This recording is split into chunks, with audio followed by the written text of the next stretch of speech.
How can it be that Africa is the richest continent on the earth and our gold is mined by De Beers?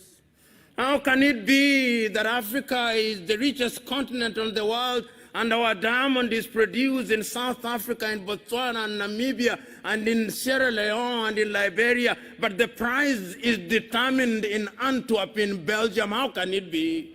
How can it be that Africa produces cocoa in Togo, in Cote d'Ivoire, and in Ghana, and chocolate is then made in Switzerland and in Belgium, who have not even a bush of cocoa? How can it be that tea is produced in Ethiopia and in Uganda and in Kenya, and when it is taken to the United Kingdom, they now call it English tea? How can it be?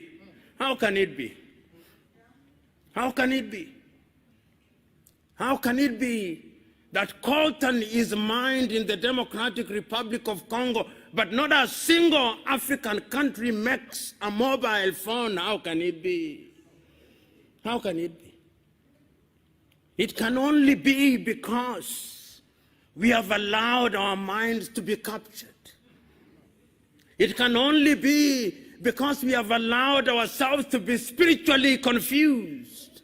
Can only be because we have allowed ourselves to be slaves of others. And the God that we worship, knowing that we are confused, has turned his head on the other side, so that when we pray and fast, he does not listen. Or if he listens, he does not care. He's waiting for us to realize ourselves so that we can worship in truth.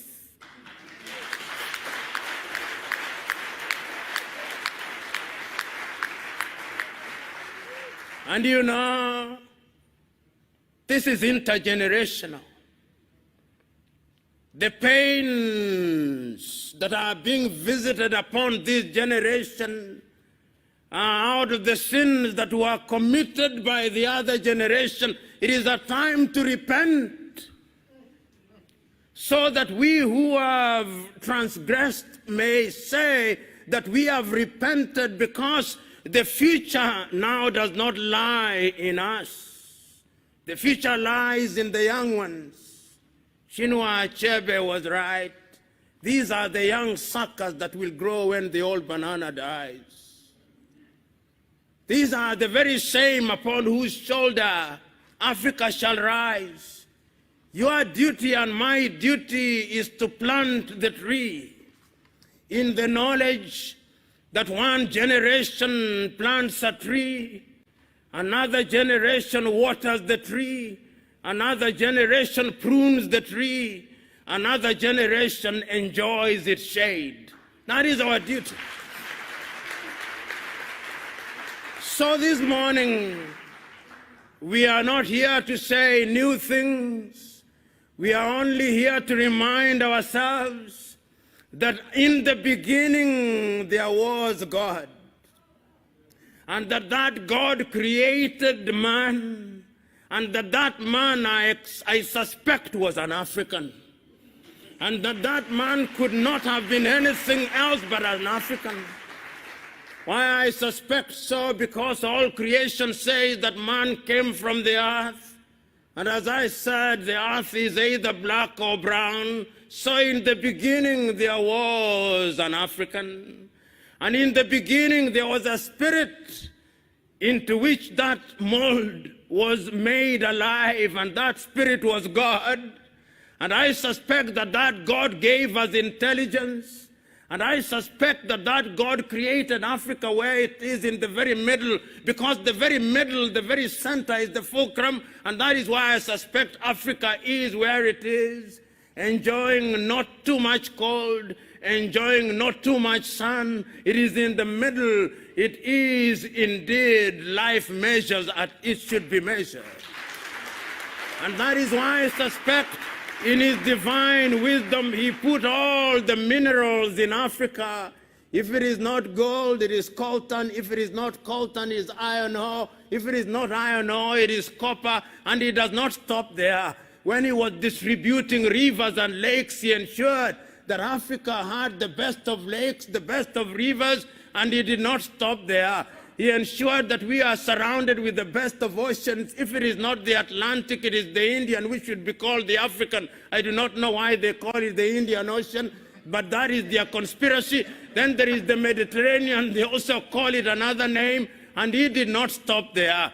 Once he had done that, it ensured that this is a continent that has men and women who are so forgiving, so generous.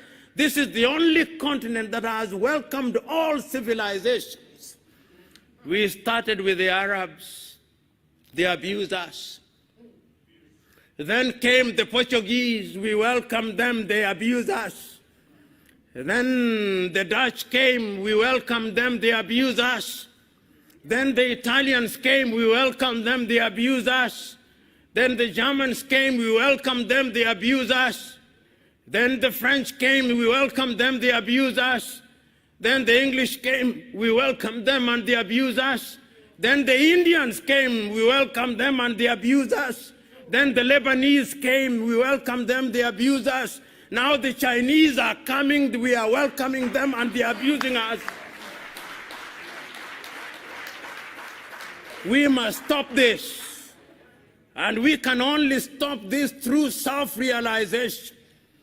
And that is why when I conclude, I must conclude by making reference to a great African, Ante Cheikh Diop of Senegal, who, writing in his book, The African Origin of Humankind, Myth or Reality, says, this is a problem that can only be solved through aggression.